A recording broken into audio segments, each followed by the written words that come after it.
Katatapos natin magpapawis, tumakbo tayo. Magtatatlong linggo na tayong tumakbo sa pagja-jogging at paglalaro ng basketball kasi wala na tayong inaalagaan bata. Ayan.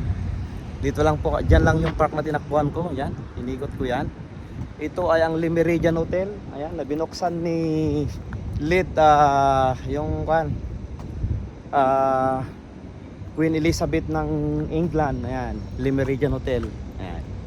Malapit lang tayo sa Meridian Hotel. Ayan, Le Méridien Hotel. Ayun po yung Abu Dhabi Mall. Ayan, Abu Dhabi Mall yon. Grand Emirates naman dyan, malapit sa bahay natin. At ang bahay natin doon, tabi ng Dana Hotel. Ayan, malapit lang po kami dito sa city sa Abu Dhabi. Mga kapatid, ayan. Thank you Lord, nakapagtakbo tayo ulit. Ayan ang Meridian Hotel, oh. Le Méridien Hotel. Ayan, Le Méridien Hotel. Yan ay binuksan ni Queen Elizabeth noong, ito yung pinakamatandang hotel sa Abu Dhabi. Ayan. Kaya maliit siya, no?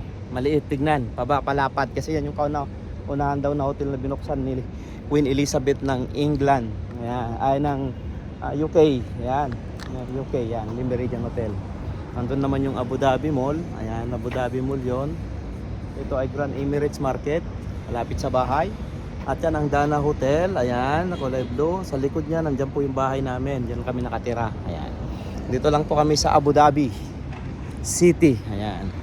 Pag naligaw kayo ng Abu Dhabi City, kontakin nyo lang ako. Ayan, makakatulong kami sa inyo. Ayan.